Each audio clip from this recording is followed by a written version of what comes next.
اللہ الرحمن الرحیم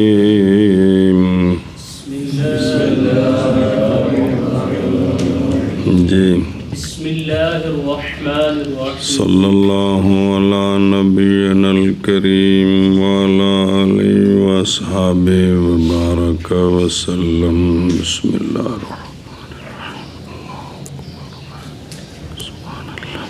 اللہ رحمان رحیم کے نام کے ساتھ شروع کرتا ہوں۔ ترجمہ کر۔ اللہ رحمان رحیم کے نام کے ساتھ شروع کرتا ہوں۔ الحمدللہ الذی اعلی معالم العلم واعلامہ۔ الحمدللہ الذی، ساری حمدیں اللہ کے لیے، وہ اللہ جس نے بلند کیا علم کے معالم کو اور علم کے اعلام کو۔ صلی اللہ علی نبینا الکریم وعلی آلہ واصحابہ وبارک وسلم بسم اللہ الرحمن الرحیم۔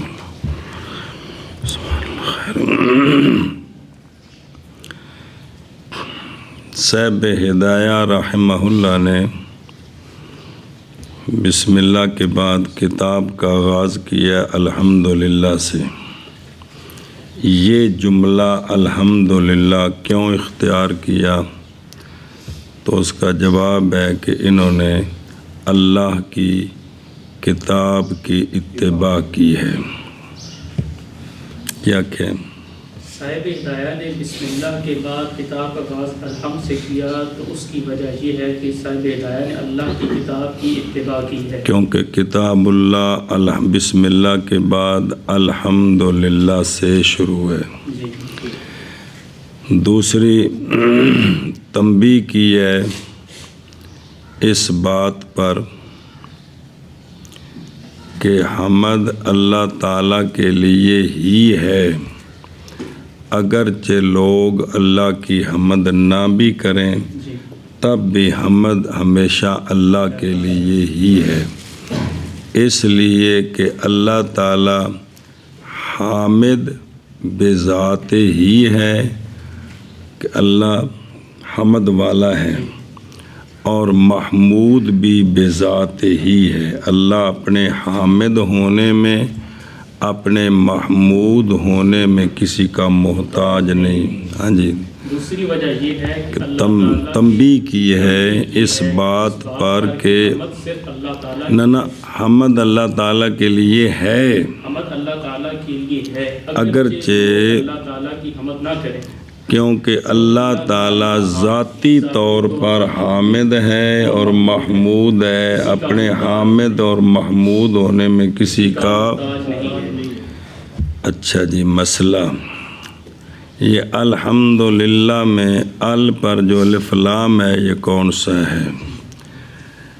الف لام استغراق کا ہے، معنی یہ ہے کہ سارے محامد یعنی ساری حمدیں اللہ تعالیٰ کے لیے ہیں، حتیٰ کہ وہ حمد جو بندہ کسب کرتا ہے تو اس کے مقابلے میں جو لوگ بندے کی تعریف کرتے ہیں یہ بھی حقیقت میں اللہ کی ہی تعریف ہے، کیونکہ فَإِنَّهُ أَيْضًا لَهُ، کیونکہ یہ حمد بھی اللہ تعالیٰ کی ہے، اس لیے کہ بندے کو جو اچھا کام کرنے کی قدرت اور تمکین ہے یہ بھی تو اللہ نے دی ہے۔ ہاں جی۔ اور الحمد پر جو الف لام ہے یہ استغراق کے لیے، یعنی ساری حمدیں اللہ تعالیٰ کے لیے ہیں، یہاں تک کہ جو بندے کو کسی بندہ کو اچھا کام کرے تو اس کی جو تعریف ہے وہ بھی حقیقت اللہ تعالیٰ ہی کی حمد ہے، اس لیے کہ کیونکہ وہ بھی اللہ کے لیے، کہ کس نظر سے کہ الاقدار اقدار قدرت دینی، تمکین تفسیری ہے کہ قدرت اللہ نے دی ہے، یا یہ الف لام عہد کا ہے، کس کا ہے؟ عہد کا، یعنی ایک نو حمد کی خاص ہے اللہ تعالیٰ کے لیے۔ جی وہ کون سی حمد ہے؟ وہ حمد ہے جو خلق کے مقابلے کے ساتھ ہے، نہ کہ وہ جو کسب کے مقابل ہے۔ ایک ہوتی کہ اچھائی کی تو اس پر حمد ہوئی، ایک ہے بمقابلۃ الخلق کہ اللہ خالق ہے، اس وجہ سے اللہ کی حمد ہے، تو یہ خاص حمد اللہ کے لیے۔ جی دوسری یا یہ کہ یہ ہے کہ الحمد کا جو الف لام ہے یہ عہد کے لیے، یعنی ایک نو حمد کی اللہ تعالیٰ کے لیے، وہ جو خلق کے مقابلہ میں کہ اللہ خالق ہے اس لیے اس کی حمد ہے، نہ کہ وہ حمد جو کسب کے مقابلے میں ہوتی ہے، کیونکہ یہ بندے کے لیے ہوتی، بظاہر بندے کے لیے، حقیقت میں اللہ کے لیے۔ تیسری صورت ہے کہ یہ الف لام جنس کا ہو۔ اب معنی ہے کہ حمد کی ماہیت اور حمد کی حقیقت یہ سب اللہ تعالیٰ کے لیے۔ جی تیسری صورت یہ ہے کہ یہ الف لام جنس کے لیے ہے، یعنی حمد کی ماہیت اور حمد کی حقیقت صرف اللہ کے لیے ہے۔ ساری حمدیں یا خاص حمد یا حمد کی ماہیت اللہ تعالیٰ کے لیے ہے، وہ اللہ تعالیٰ اعلیٰ، یہ اعلیٰ ان سے ہے اکرام کے وزن پر جس نے بلند کیے۔ معالم جمع ہے معلم کی، عالم یعلم سے، معلم، تو اب معنی ہوا علم کی جگہ، جس نے علم کی جگہوں کو بلند کیا۔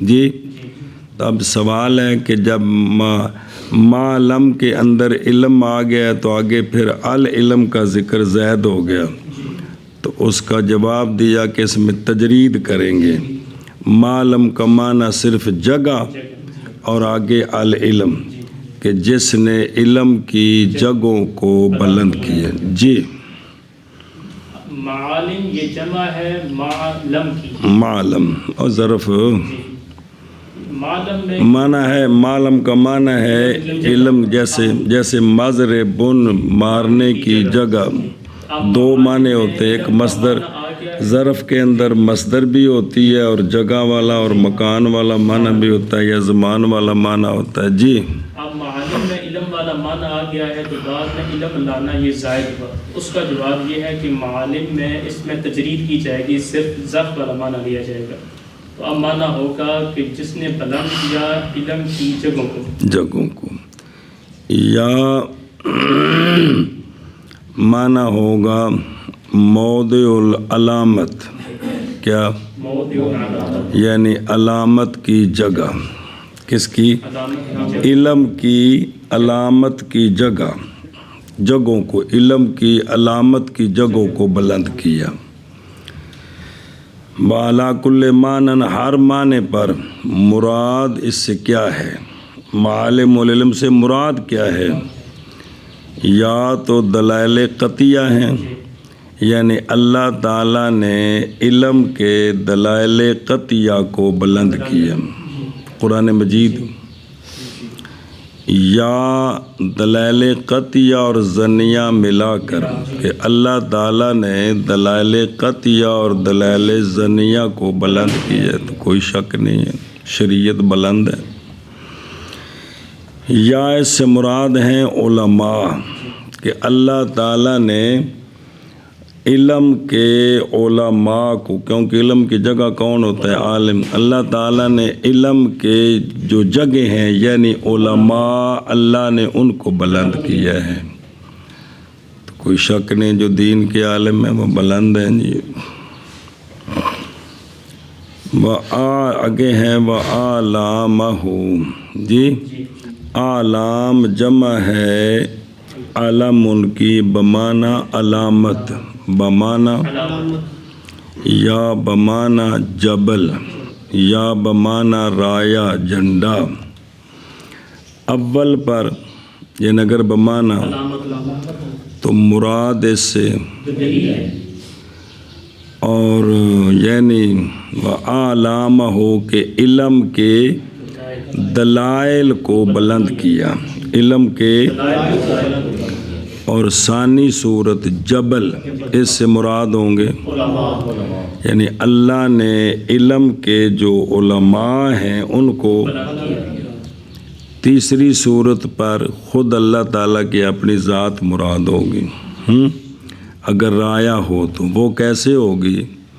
وہ یہ کہ تشبیہ دی گئی ہے علم کو بے سلطان لہو رایتن، کہ بادشاہ کے لیے جھنڈا ہوتا ہے، تو اس جھنڈے کا مطلب ہوتا ہے کہ جو اس کی رعایا ہے ان پر اطاعت اور انقیاد واجب ہوتا ہے۔ تو اب بھئی بلند کیا اللہ تعالیٰ نے علم کے جھنڈوں کو، جی یعنی بلند کیا اللہ نے اپنی ذات کو، اللہ خود بلند ہے، مطلب ہے کہ شریعت کو بلند کیا تاکہ اللہ کی اطاعت کی جائے اور بندے اللہ کے منقاد ہو جائیں۔ وَأَعْلَامَهُ، مراد ان دونوں سے علم اور علام، جی ان سے اسباب شرعیہ ہیں، جیسا کہ دلوک شمس طلق البہما ہی ہے نا، بہا، ہاں، مراد اس سے عالم سے، جی دوبارہ چھاپی نے پھر بھی غلطیاں بچی نے، مراد عالم سے اسباب شرعیہ ہیں کہ علم کے عالم کون سے ہیں؟ وہ اسباب شرعیہ ہیں جو شریعت کے اندر اسباب ہیں، مثلا دلوک شمس یہ نماز کے لیے سبب ہے، ملک نصاب یہ زکوٰۃ کے لیے، شہود شہر یہ، اور شرف مکان خانہ کعبہ یہ حج کے لیے، کیونکہ اسباب عمارتیں اور نشانیاں ہوتی ہیں، حقیقت میں تو واجب کرنے والا اللہ تعالیٰ ہے، یہ اسباب نہیں واجب کرتے، حقیقی موجب چیزوں کو فرض کرنے والا، واجب کرنے والا اللہ تعالیٰ ہے۔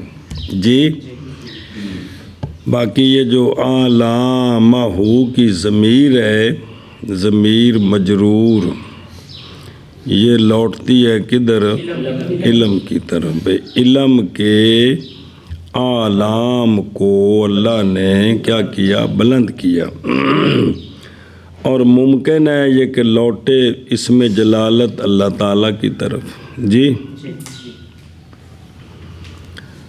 اور پھر معنی ہوگا کہ بلند کیا اللہ تعالیٰ نے اپنے اعلام کو، تو اعلام کا معنی آ گیا کہ اس سے کیا مراد ہے؟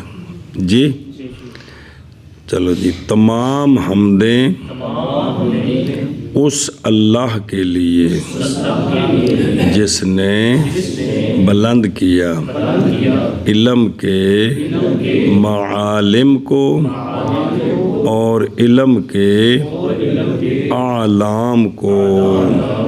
جی تمام حمدیں اس اللہ کے لیے جس نے بلند کیا علم کے معالم کو اور علم کے اعلام کو، وَأَظْهَرَ شعائر الشرع وَأَحْكَامَهُ، وَأَظْهَرَ أَوْجَدَ وَبَيَّنَ، اور بیان فرمائے اللہ تعالیٰ نے شرع شریف کے، ظاہر کیے شرع شریف کے شعائر، شعائر جمع شعیرہ، اور علم کے احکام، جی کہ اللہ وہ ہے جس نے ظاہر فرمائے شرع کے شعائر اور و احکامہ اور علم کے یا شرع کے احکام ہوں تب بھی ٹھیک ہے، شرع کے احکام واضح فرمائے۔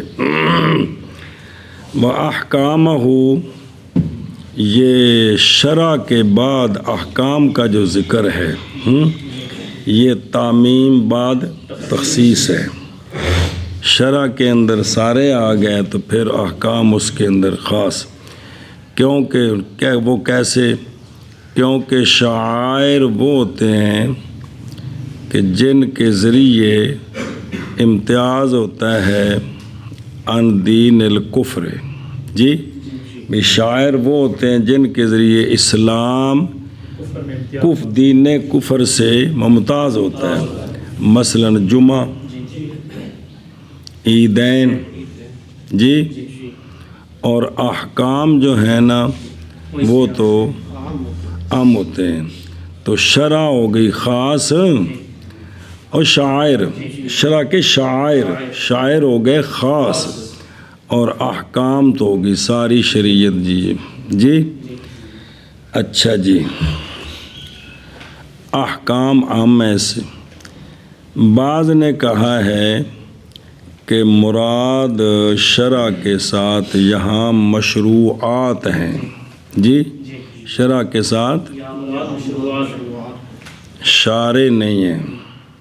جی وگرنہ یوں کہا جاتا و اظہارا شعائرہ، اپنے شعائر۔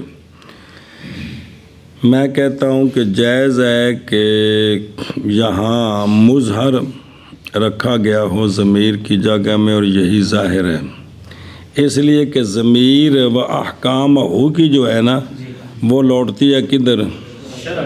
شرع کی طرف۔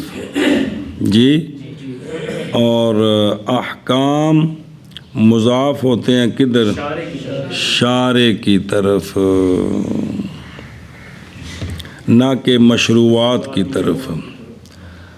اور یہ کہنا کہ احکام ہو کی ضمیر لوٹتی ہے اس میں جلالت کی طرف، یہ معنی نہیں بنتا۔ جی تو شرع کے احکام کس کے؟ تو شرع بمعنی شارع، جی تو شرع بمعنی مشروعات بھی معنی کیا ہے۔ جی و احکامہ، احکام مراد اس سے یا خطاب ہے جو اللہ کے خطابات ہیں بندوں کی طرف، یا خطاب کا اثر ہے، وہ کیا ہوتا ہے جو حکم ہوتا ہے وجوب وغیرہ، یا حکم، احکام جمع حکم، تو حکم نسبت تامہ کو بھی کہتے ہیں کہ شریعت نے فلاں چیز واجب کی ہے، فلاں چیز سے منع کیا ہے، تو یہ نسبت تامہ ہے اس میں۔ جی اور ظاہر فرمائے شرع کے شعائر اور شرع کے احکام،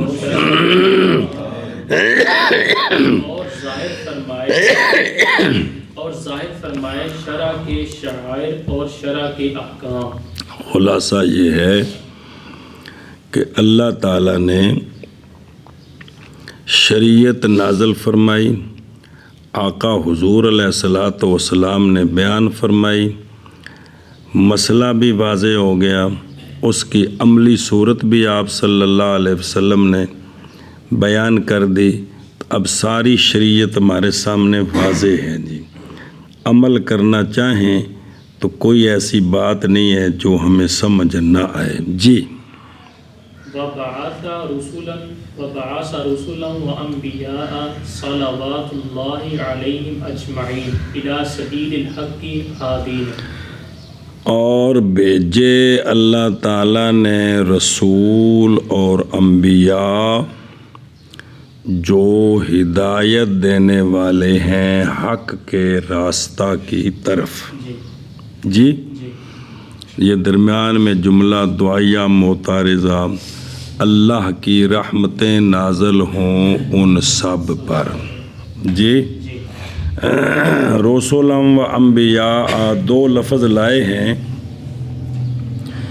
اشارہ کیا ہے صاحب ہدایہ نے فرق اور تغیر کی طرف رسول اور نبی کے درمیان، جیسا کہ کہا گیا ہے کشاف میں، کیا کہ رسول وہ ہوتا ہے کہ جس کے ساتھ کتاب بھی ہو نہیں، جیسے حضرت موسیٰ علیہ نبینا علیہ الصلوۃ والسلام، اور نبی اس سے عام ہے کہ پہلے نبی کی کتاب کے تابع ہو یا اس پر نئی کتاب آئے، تو نبی عام رسول خاص۔ ایک اور بھی فرق ہے جی، ہادین، کیا؟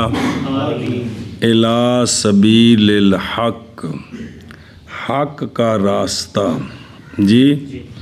تو جو حق کا راستہ ہے وہ ہدایت والا راستہ ہے، وہ تو پھر ہادین میں بھی یہ ہے کہ وہ ہدایت دینے والے ہیں، یعنی حق کے راستے کی، تو پھر الی سبیل الحق بھی اس کے ساتھ ہے۔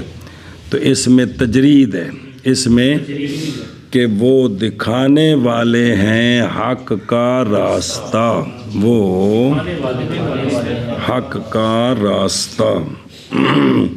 اور یہ جو ہادین ہے نا، یہ ترکیب میں کیا ہے، یہ وصف ہے رسولن کی جی، بھیجے اللہ تعالیٰ نے رسول اور انبیاء، ایسے رسول اور انبیاء جو رہنمائی کرنے والے ہیں حق کے راستے کی طرف، یا حال ہے اس سے، یا یعنی بھیجے رسول اور انبیاء دراں حال ہے کہ وہ رہنمائی کرنے والے ہیں حق کے راستے کی طرف۔ تو پھر یہ حال بنائیں تو یہ ہوگا کہ چونکہ رسولان و انبیاء جو ہیں وہ تو نکرہ ہے، محضہ مخصصہ نہیں ہے، تو اگر بے نکرہ غیر مخصصہ سے حال بنانا جائز ہو تو اس صورت میں یہ حال ہے جی۔ اور بعض نے کہا کہ نہیں، جب باسا فعل کی نسبت ہو گئی نا جی، کہ بھیجا اللہ نے رسول اور انبیاء کو، تو یہ تخصیص ہو گئی ہے، یہ تخصیص ہو گئی ہے جی نسبت کرنے کی وجہ سے۔ تب چونکہ تخصیص ہے تو نکرہ مخصصہ ذوالحال بن سکتا ہے، نکرہ ذوالحال بن سکتا ہے جی۔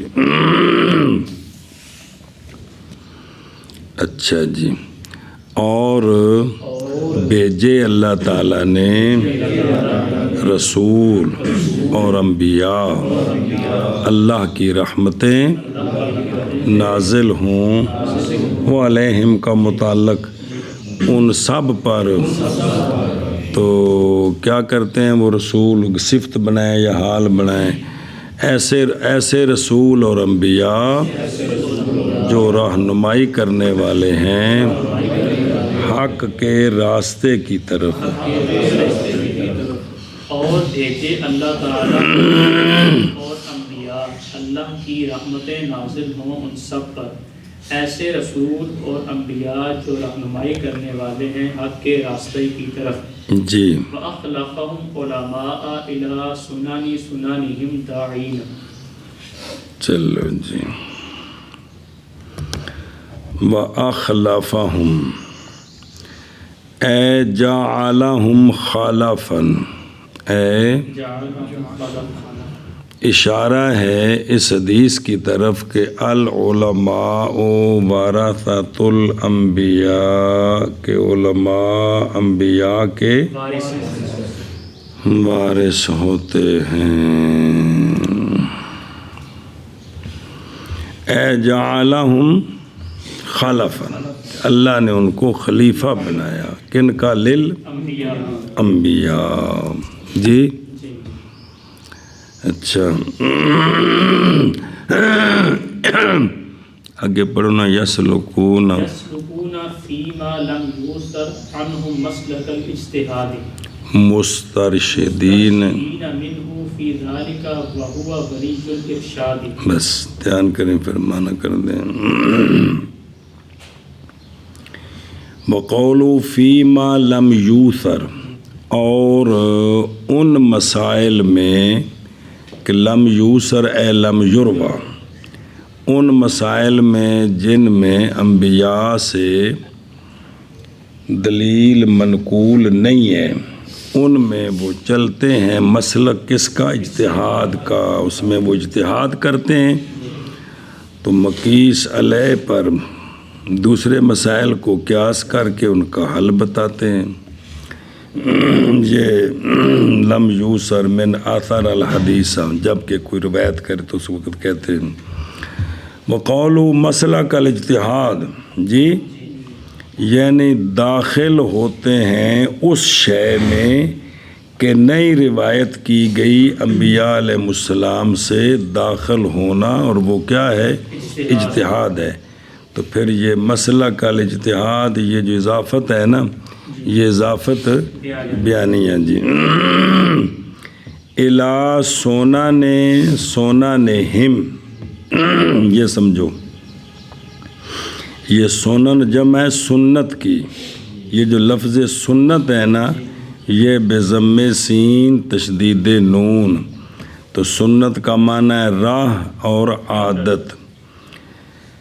مراد یہ 2 مرتبہ سنن آ گیا ہے، مراد لفظ سنن اول سے طرق، کیا؟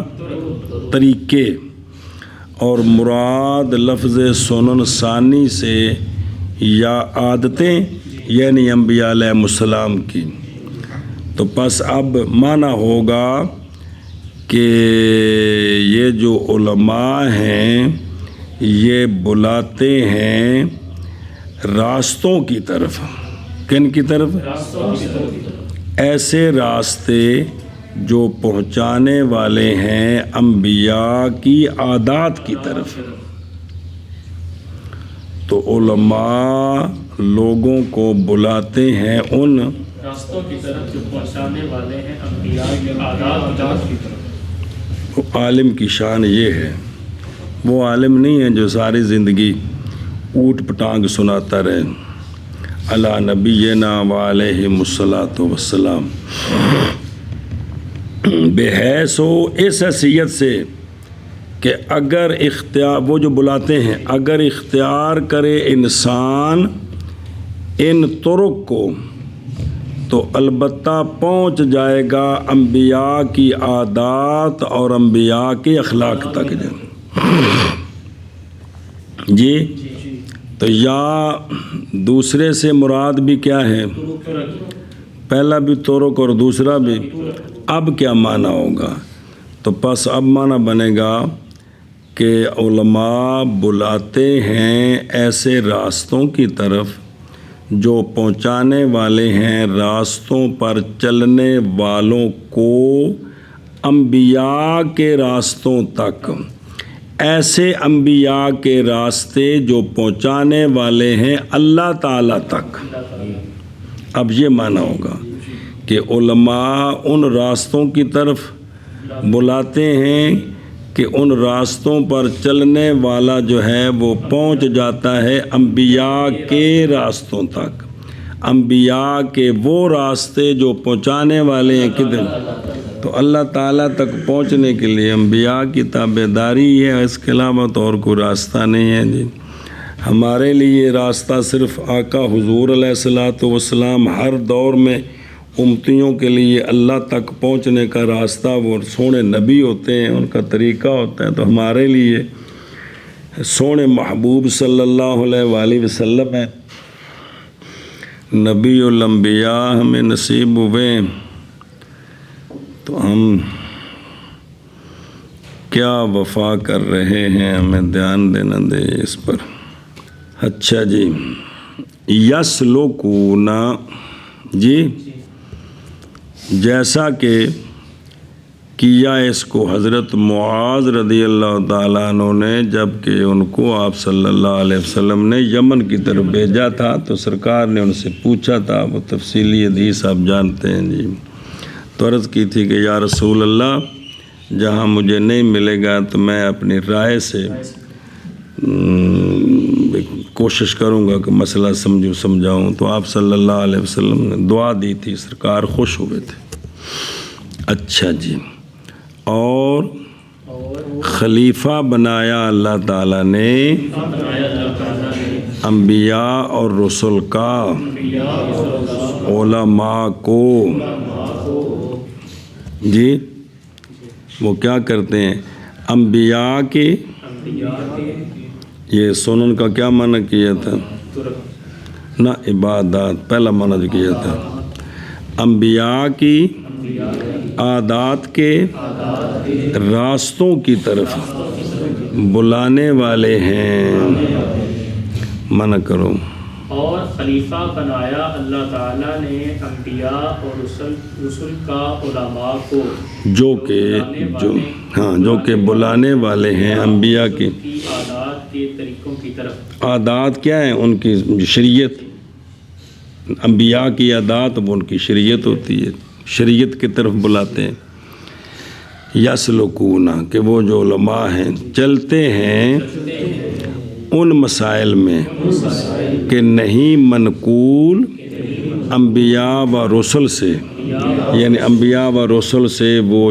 چیز منقول نہیں ہے تو اس میں چلتے ہیں اجتہاد کا مسلک تو استرشاد باب استفعال ہے جی درا حالے کے رہنمائی حاصل کرنے والے ہیں اللہ تعالیٰ سے اس اجتہاد میں کہ وہ اللہ سے رہنمائی حاصل کرتے ہیں یعنی رہنمائی کا مطلب ہے کہ وہ خلوص کے ساتھ دین کے مطابق چلتے ہیں اللہ تعالیٰ ان کو الہام اور فراست اور بصیرت کی دولت سے نواز دیتے ہیں جس سے وہ ثواب تک پہنچ جاتے ہیں یہ مطلب ہے اور اللہ ہی والی ہے رہنمائی کا سب کی رہنمائی اللہ کرتے ہیں جی علماء ان مسائل میں کہ نہیں منقول انبیاء سے چلتے ہیں اجتہاد کا مسلک دنا حالے کے رہنمائی طلب یعنی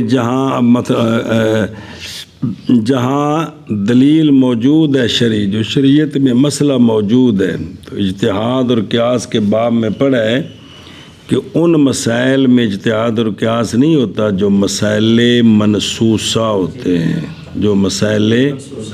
جو نئے مسائل پیش ہوتے ہیں ان میں قیاس کیا جاتا ہے کہ منسوس لے کی علت دیکھنا پھر وہ علت اس میں پائی گئی ہے نئے مسئلے میں تو پھر اس حکم کو متعدی کرنا اس نئے مسئلے کی طرف جی کے رہنمائی طلب کرنے والے ہیں اللہ تعالیٰ سے اس اجتہاد میں اور اللہ ہی ولی ہے رہنمائی کا بخصا اوائل المستنبطین بالتوفیق حتی وضعوا مسائل من کل جلی و دقیق چلو جی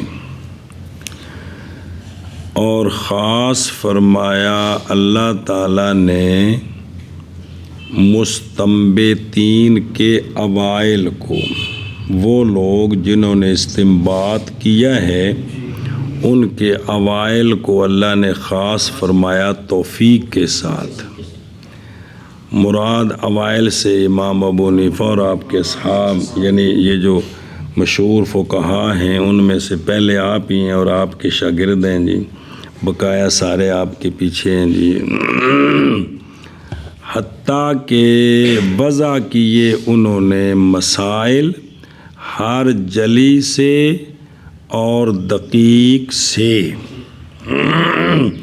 وخصہ جی یہ خصہ جو ہے یہ مضاف ہے نا ہفت اقسام سے تو مضاف کے اختیار کرنے میں اشارہ ہے الی تضاعف ثواب المجتہدین کہ اللہ ان کو ثواب دے گا بہت سارا ظاہر ہے جنہوں نے ساری زندگی اپنی دین کے لیے وقف کر دی ہے جی اس دن آپ نے پڑھا ہے نا مولانا عبداللہ صاحب کی عمر کتنی تھی 17 سال میں فارغ ہوئے ہیں بقایا چند سال بچے ہیں تو ان میں اتنا کام کیا کہ وہ ان کا سارا کام ہم ساری زندگی پڑھ نہیں سکتے جی تو یہ دین کے ساتھ جڑنے کے نتیجے ہیں اللہ تعالیٰ کے ساتھ تعلق، آقا حضور علیہ الصلوۃ والسلام کے ساتھ تعلق، ہمیں اس کی قدر نہیں ہے۔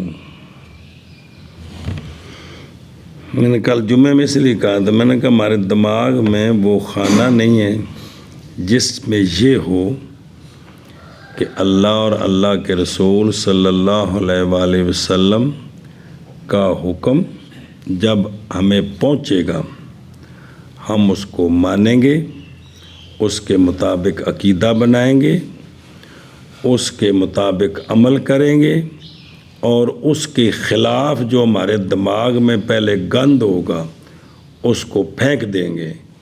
یہ ہمارے دماغ میں خانہ نہیں ہے، جس وجہ سے ہم ساری شریعت پڑھ جاتے ہیں، ٹھیک نہیں ہوتے جی، وہ دماغ میں خانہ نہیں ہے۔ کما جاء فی الحدیث جی، کہ جو دین کا کام کرتے ہیں اللہ ان کو ثواب دیتا ہے کئی گنا۔